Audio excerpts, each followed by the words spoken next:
दोस्तों, बड़ी खबर निकलकर सामने आ रही है। हमास ने ऑपरेशन अल अक्सा फ्लड को लेकर अपना दूसरा आधिकारिक नैरेटिव जारी कर दिया है और साफ कहा है कि फिलिस्तीनी ना मिट सकते हैं, ना उनका प्रतिरोध खत्म किया जा सकता है। 42 पन्नों की इस रिपोर्ट में इस्राएल की नाकामी को लेकर बड़े दावे किए गए हैं। इस बीच इस्राएल को अंतर्राष्ट्रीय झटका। फ्रांस, ब्रिटेन, जर्मनी, जापान समेत 14 देशों ने वेस्ट बैंक में नए यहूदी बस्तियों को लेकर इस्राएल को फटकार लगाई है और फैसला वापस लेने की मांग की है। और इधर एशिया से भी बड़ी खबर। थाईलैंड कंबोडिया बॉर्डर पर हिंदुओं के पूजनीय भगवान विष्णु की मूर्ति बुलडोजर से गिरा देने पर विवाद बढ़ गया है, जिसको लेकर भारत सरकार ने भी इस पर बयान जारी किया है। जानेंगे पूरा विवाद क्या है। और इसी के साथ अमेरिका से बड़ी खबर आ रही है, जहां 30 भारतीय नागरिक को गिरफ्तार कर लिया है। जानेंगे इस पर क्या अपराध है। तो बिना समय गंवाए चलिए शुरू करते हैं आज की पूरी रिपोर्ट। दोस्तों, फिलिस्तीनी प्रतिरोध संगठन हमास ने 7 अक्टूबर 2023 को इस्राएल के खिलाफ हुए ऑपरेशन अल अक्सा फ्लड को लेकर अपना दूसरा आधिकारिक बयान जारी किया है। इसमें हमास ने कहा है कि इस संघर्ष ने साबित कर दिया है कि फिलिस्तीनी जनता को ना तो मिटाया जा सकता है और ना ही उसकी लड़ाई को खत्म किया जा सकता है। इस नए दस्तावेज का शीर्षक है हमारी कहानी, अल अक्सा फ्लड, 2 साल के डटकर खड़े रहने की लड़ाई और आजादी की इच्छा। हमास का कहना है कि पिछले 2 सालों में फिलिस्तीनियों ने हिम्मत, सब्र और मजबूती की मिसाल पेश की है, जबकि उन पर ऐसी जंग थोपी गई जिसका मकसद उन्हें तोड़ देना और झुकने पर मजबूर करना था। हमास के मुताबिक इस दौरान इस्राएल ने गाजा में फिलिस्तीनी वजूद को खत्म करने की कोशिश की।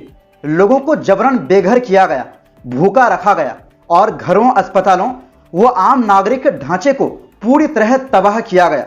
रिपोर्ट के मुताबिक हमास ने अपने 42 पन्नों के दस्तावेज में कहा, 2 साल की इस तबाही और संघर्ष के बाद हमारी कहानी बिल्कुल साफ है।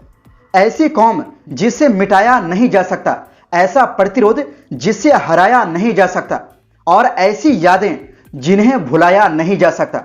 हमास ने बताया कि 7 अक्टूबर 2023 को इस्राएल ने गाजा पर भयानक हमला शुरू किया था। यह हमला हमास की उस कार्रवाई के बाद हुआ जिससे उसने इस्राएल द्वारा फिलिस्तीनियों पर बढ़ते अत्याचारों के जवाब में अंजाम दिया था। हमास का दावा है कि इस्राएल अपने घोषित लक्ष्य हासिल करने में नाकाम रहा, जबकि इस जंग में 70,942 से ज्यादा फिलिस्तीनी मारे गए, जिनमें ज्यादातर महिलाएं और बच्चे थे। इसके अलावा 1,71,195 लोग घायल हुए। आखिरकार इस्राएल को हमास के साथ सीज फायर मानना पड़ा, जो 10 अक्टूबर 2025 से लागू हुआ। हालांकि हमास का कहना है कि इसके बाद भी इस्राएल ने लगभग रोजाना गाजा पर हमले करके इस समझौते का उल्लंघन किया। हमास ने साफ किया कि ऑपरेशन अल अक्सा फ्लड कोई अचानक की गई कार्रवाई नहीं थी, बल्कि यह इस्राएली कब्जे के खिलाफ जारी लंबे संघर्ष का ही एक अहम हिस्सा था। संगठन ने इसे फिलिस्तीनी आंदोलन के इतिहास का एक निर्णायक मोड़ बताया। हमास ने कहा कि यह सिर्फ एक सैन्य घटना नहीं थी, बल्कि यह दुनिया भर के लोगों के लिए एक नई चेतना का जन्म था, जहां सच्चाई झूठ से और हक धोखे से अलग दिखाई देने लगा। संगठन का यह भी कहना है कि आज फिलिस्तीनी पहले से ज्यादा आत्मविश्वास में है, जबकि इस्राएल मानसिक दबाव, डर और अपनी ताकत खोने की स्थिति में है। हमास के मुताबिक इस्राएल की कहानी अब दुनिया में कमजोर पड़ रही है और वो धीरे धीरे अलग थलग पड़ता हुआ देश बनता जा रहा है। हमास ने आरोप लगाया कि गाजा में हुई तबाही ने इस्राएल का असली चेहरा दुनिया के सामने ला दिया है और यह भी दिखाया कि कैसे कुछ ताकतवर देश शांति और इंसानियत की बात करते हुए भी इस जंग में सीधे भागीदार बने रहे।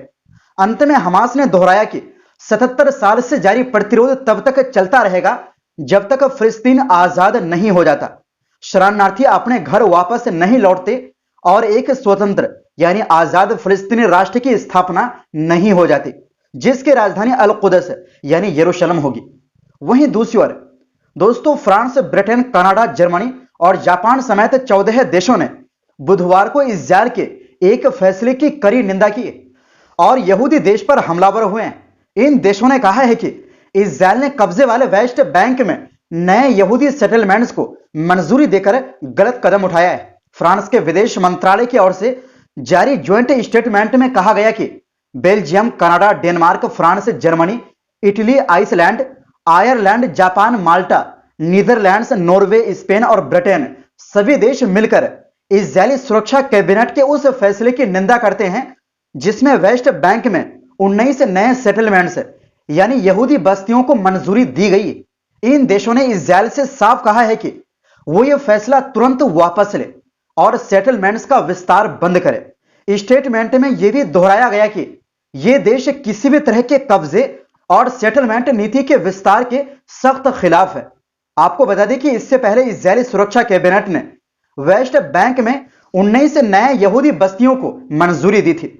इसके साथ ही पिछले 3 सालों में मंजूर किए गए सेटलमेंट्स की संख्या 69 हो चुकी है। वहीं दूसरी ओर दोस्तों, थाईलैंड और कंबोडिया के बॉर्डर पर थाई सेना ने हिंदू समुदाय के लिए पूजनीय भगवान विष्णु की एक मूर्ति तोड़ दी। एशिया नेट न्यूज रिपोर्ट के मुताबिक थाई सैनिकों ने बुलडोजर चलाकर मूर्ति को गिरा दिया। घटना सोमवार 22 दिसंबर की बताई जा रही। कंबोडिया ने इसे लेकर नाराजगी जताते हुए कहा कि मूर्ति उसके इलाके में थी जिसे थाईलैंड ने अवैध तरीके से गिरा दिया। मूर्ति की ऊंचाई 30 फीट बताई जा रही। कंबोडिया के पिरही विहार प्रांत के सरकारी प्रवक्ता किम चानपनहा ने कहा कि इस मूर्ति को 2014 में थाईलैंड की सीमा से करीब 100 मीटर दूर बनाया गया था। भारत ने मूर्ति तोड़े जाने की खबरों पर चिंता जताई। विदेश मंत्रालय के प्रवक्ता रणधीर जायसवाल ने मंगलवार को कहा, धार्मिक प्रतीकों का अपमान दुनिया भर के श्रद्धालुओं की भावनाओं को आहत करता है और ऐसे काम नहीं होने चाहिए। दरअसल थाईलैंड और कंबोडिया के बीच पिछले 6 महीने से प्रिय विहार मंदिर के इलाके को लेकर विवाद चला है। जून में दोनों देशों के बीच जंग भी हुई थी। हालांकि ट्रंप की मध्यस्थता के बाद सीज फायर हो गया था, लेकिन दिसंबर में एक बार फिर विवाद भड़क गया है। अब तक संघर्ष में 40 से ज्यादा लोगों की मौत हुई, जबकि 10 लाख से ज्यादा को पलायन करना पड़ा है। थाईलैंड और कंबोडिया के बीच सीमा विवाद 118 साल पुराना है। इसका केंद्र प्री विहार और ता मुइन थोम जैसे प्राचीन मंदिर है जो दोनों देशों की सीमा के बेहद करीब स्थित है। वहीं दूसरी ओर दोस्तों, अमेरिका की सीमा सुरक्षा एजेंसी सीबीपी ने कैलिफोर्निया में अवैध रूप से रह रहे 49 लोगों को गिरफ्तार किया है। इनमें 30 भारतीय नागरिक भी शामिल है। ये सभी लोग कमर्शियल ड्राइवर लाइसेंस यानी सीडीएल के सहारे सेमी ट्रक चला रहे थे, जबकि उनका अमेरिका में रहना गैर कानूनी था। सीबीपी के मुताबिक यह कार्रवाई एल सेंट्रो सेक्टर के एजेंटों ने की। 23 नवंबर से 12 दिसंबर के बीच इंडियो स्टेशन के एजेंटों ने हाईवे 86 और 111 पर जांच के दौरान 42 अवैध प्रवासियों को ट्रक चलाते हुए पकड़ा। इनमें सबसे ज्यादा 30 भारतीय नागरिक थे। बाकी लोग एल सल्वाडोर, चीन, इरिट्रिया, हैती, होंडुरास, मैक्सिको, रूस, सोमालिया, तुर्की और यूक्रेन से थे। इसके अलावा 10 से 11 दिसंबर को आईसीई ने ऑपरेशन हाईवे सेंटिनल चलाया, जिसमें ओंटारियो और फोंटाना में 45 अवैध प्रवासी पकड़े गए। इनमें भी कई भारतीय शामिल थे। एजेंसियों का कहना है कि हाल में हुए सड़क हादसों के बाद यह कार्रवाई जरूरी थी। मकसद हाईवे को सुरक्षित रखना और इमिग्रेशन व ट्रांसपोर्ट नियमों का सख्ती से पालन कराना है। अधिकारियों ने साफ कहा कि ऐसे लोगों को ट्रक चलाने देना आम लोगों की जान के लिए खतरा है। तो दोस्तों, फिलहाल के लिए इस रिपोर्ट में बस इतना ही। फिर मिलते हैं एक नई रिपोर्ट्स के साथ। आपसे गुजारिश है, अगर आपको हमारी रिपोर्ट पसंद आ रही हो तो चैनल को सब्सक्राइब जरूर करें और वीडियो को लाइक शेयर करना ना भूलें।